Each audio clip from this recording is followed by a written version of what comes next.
Happy Sabat og may buntag mga kaigsuunan. Karon nasta sa ikatulo ka mga Sabado, investment. Nalantay mga pipila ka mga punto na isgutan. Unsa may mahuna-unaan ninyo kung mohisgot og investment? Unsa may but pasabot sa investment? So ang investment dili man niingon kwarta lang, magahin ka og oras o magguan ka ana. So daghan na gani diingon dito sa council stewardship na nag-invest siya ani pagkahuman kay naiska man napiktuhan ang pagpangalagad sa Ginoo kay nato naman siya focus. So dire unsa man gyud maayong investment para sa inyo? Mag-invest ta sa yuta or sa langit? Ang ingon dire sa Biblia nagkuan yod, nag-ingon yod bisan sa sportag na ang mga tao ni atong panahon sa kagubot mahuna-hunaan pa nato ng atong kanang mga yuta, mga property, kwarta sa bangko. Mao pa ba na ang nasa una-una nato sa panahon sa kasamok? Mga kaigsunan? Mao ba na? Naay mga tao na nag-imbak og mga daghan kay panahon sa kasamok lagi, wa nay mo palit, wa na di ka nakapalit, di ka nakabaligya. Wa naman kay sa panahon sa kagubot.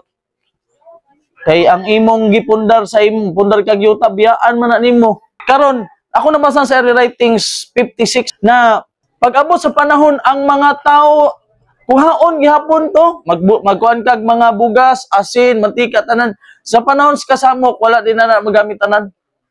Kay kuhaon man gihapon na. Oh, bisan mo adto kas bukid high-tech naman kaayo na may drone, na pay satellite. Bisan asa ta mo adto kita ta.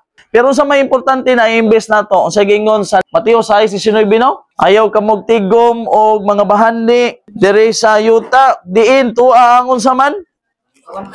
Tuang kawatan. O sa gingon sa manggialamon ang tanang butang kakawangan, tanang butang vain man siya. Ano man? Nagrepresent man sa time. Naga ni pasto wa ko kay kwakwak sigurado. Nag-ipon siya kwarta. Sige hulog. Agoy pila ka milyon na tong kwarta na hulog. Ang kadto nga kwarta kay di naman madawat, na-expire na ba? Kanang tanan man na mga butang diri sa kakawang pagka-represent tay maguba gyud na siya bisan unsaon imong amping. So unsa man gyud dili maguba? Unsa gingon sa Ginoo? Mateo 6:19 ayaw ka mo tigom og bahandi. Kita karon ang hinahanglan pa man ta kay mukaon man ta. Pero ang gikuan sa Ginoo kanang siguradoon ba?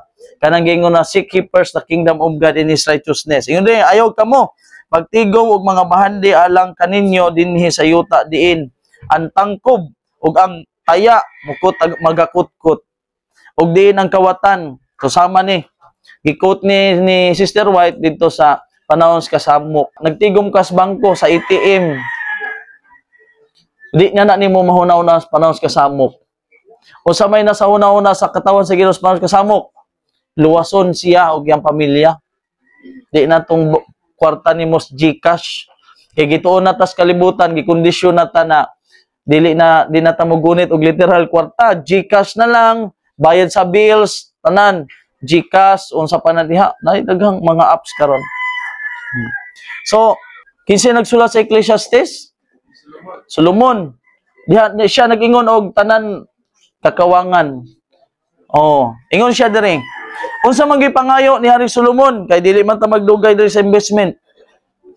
Ampo niya sa Ginoo sa dili pa siya mamatay. Si Solomon namatay man. Dato po siya sa kaalam, dato siya sa mga butang, wala siya magkuan. Ingon sa ingon niya. Proverbs 30 bersikulo 7 hangtod sa 9. Ingon diri. Duruha ka mga butang akong gipangayo kanimo. Kinsa siya nangayo sa Ginoo. Duha ka mga butang ang gipangayo ni Haring Solomon sa Ginoo. Unsa ka na? Ayaw pag imakubli sila kanako sa dili pa ako mamatay. Una, ipahilayo gikan kanako ang kabakakan og mga bakak. Ipahilayo kanako Ginoo ang kabakakan og mga bakak. Ipalayo na nako. Ayaw ako paghatagi og kawaladon ni mga bahandi. Ingon si Haring Solomon. Kana gani sa alawito na bahandi bulawan wala manginahanglan. Kung tagaan ta mo ron og bulawan o kuan di mo madawat. Nya mukaon pa man ta. Nag-eskwela pa man ang mga bata, no? posible di mo dawat oy, mangubkob pag manggani. So ingon ni Apostol Pablo, wala pa ta ani nga antas na pagtuo. Wala pa ta ani kay paras kang kuha na nagsentro na gyud siya kay kini mga bahandi kining atong kabalaka sa kalibutan mao man ni makaamong. So dire ano siya, Ginoo, ayaw ko tagai o hatagi og kawaladon ni mga bahandi. Pakana ako sa pagkaon nga maoy gikinahanglan alang kanako. Tingali kung mabusog siya, tagaan siya daghan, tingali unya ako mabusog og magalimod kanimo og magaingon kinsa ba si Hiuba? Kay ang dato manggod, ang dato mahimo naman siyang Ginoo. Kay ang dato kuan man na tahuron man gid na siya. Dato man daghan amigo oy. Ang dili nimo amigo, maamigo nimo. Diri. Ingon siya, ayoko tagai og mga bahandi kay tingalig mabusog ko og magalimod ako kanimo. Nga nag-ingon, kinsa si Hiuba? Kung tingali unya ako mahimong kabos og mangawat og magagamit na walay sa hinungdan sa ngalan sa akong Dios. So mora gyud na ang duha ka mga butang nga gihangyo ni Haring Solomon og nakaingon siya kay sa Proverbs man pag mulaktaw ta diri sa Ecclesiastes ingon siya kay ang tanang mga butang kakawangan. Oo, tanan vanity.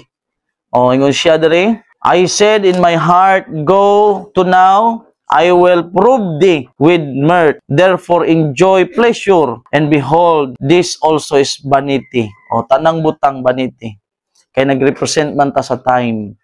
Ang ang maayo lang gyud ng mga butang, mauna siya ang pagtigom og bahandi sa langit.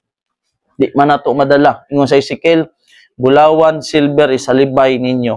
Yan nga panahon kay dili na makatabang sa panahon sa kagubot, sa panahon sa kasamo. So mauna siya mga kaigsuunan.